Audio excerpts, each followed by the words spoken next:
Allô tout le monde, bienvenue sur ma chaîne, j'espère que tu vas bien et même si ça ne va pas, ça va aller. Alors aujourd'hui je te retrouve pour une nouvelle vidéo. Moi j'aime faire les vidéos, c'est même comme j'ai pas trop le temps, mais j'aime ça, j'aime parler avec vous. J'aime vous raconter des histoires vraies, des histoires que j'ai vécues, des histoires qui vont vous aider. Moi j'aime ça, hein, j'aime ça, I like it.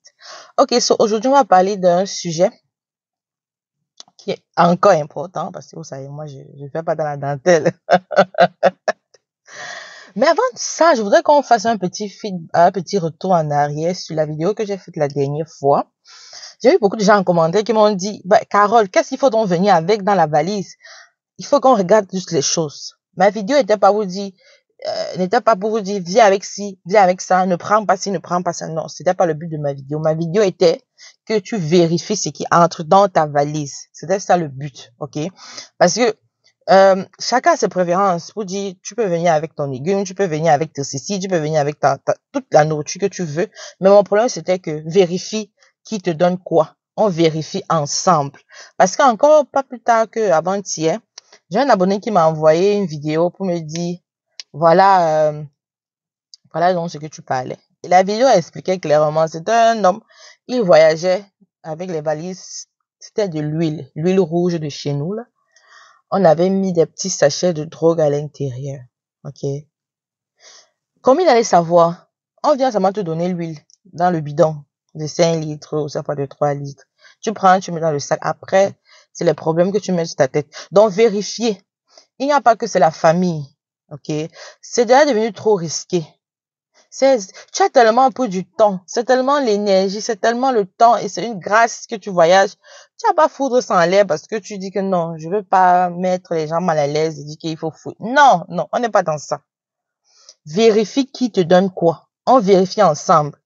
C'est prudent pour toi parce qu'on ne sait jamais. Ok? C'était ça le but de ma vidéo. Que tu vérifies le contenu. C'était pas pour dire viens avec ci, viens avec ça. Peut-être une autre vidéo, je ferai une vidéo sur ça pour dire voici ce qu'il faut venir avec. Mais en gros, ce qui n'est pas bon là, ok? Tout ce qui est substance, tout ce qui est drogue, on sait qu'il faut pas venir avec, ok? Maintenant, c'est plus dans ce qu'il faut vérifier. Vérifier ce qui entre dans vos valises. Bon, on passe à autre chose. On passe à autre chose. Aujourd'hui, la vidéo s'adresse à tous ceux qui arrivent au Canada ou qui sont déjà là. C'est un conseil que je vais donner. C'est même pas une vidéo en tant que telle.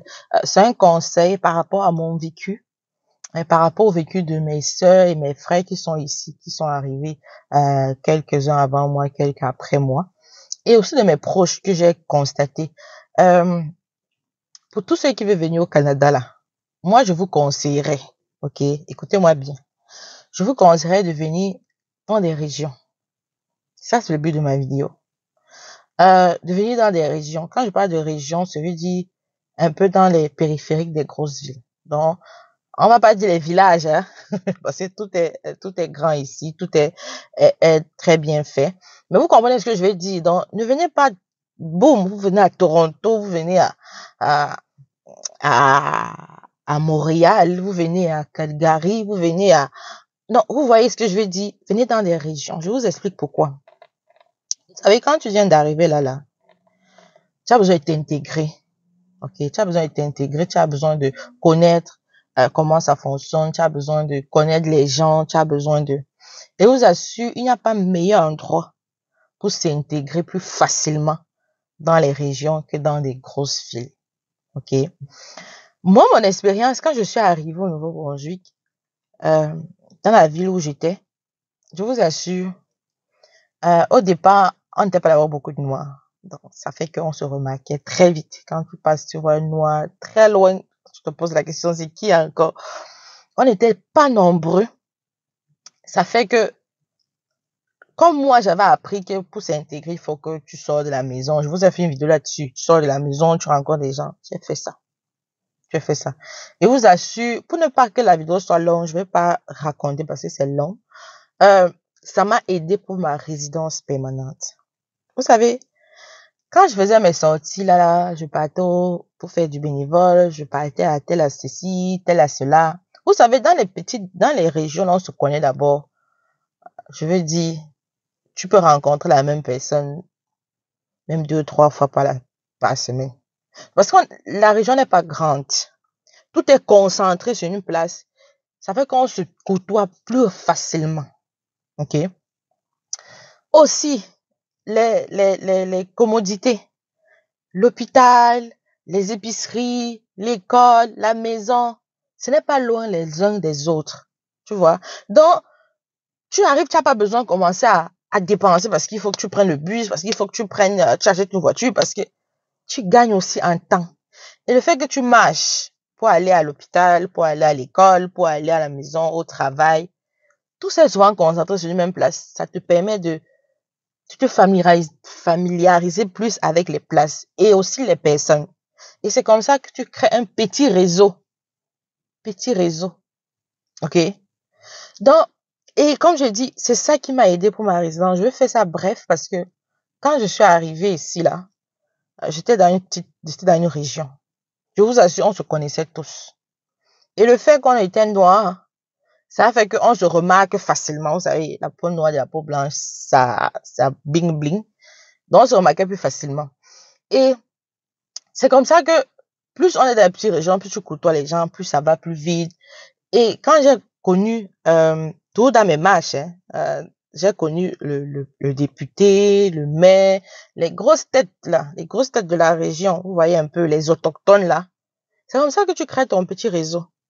OK? Quand moi j'ai fini l'école, il fallait que je commence avec la résidence. J'avais des problèmes au niveau du traitement. C'était long. Pendant que mes amis avaient déjà eu leur résidence, moi j'étais tout là, j'attendais. Je me disais, mais c'est quoi cette affaire? Je suis allée voir le député.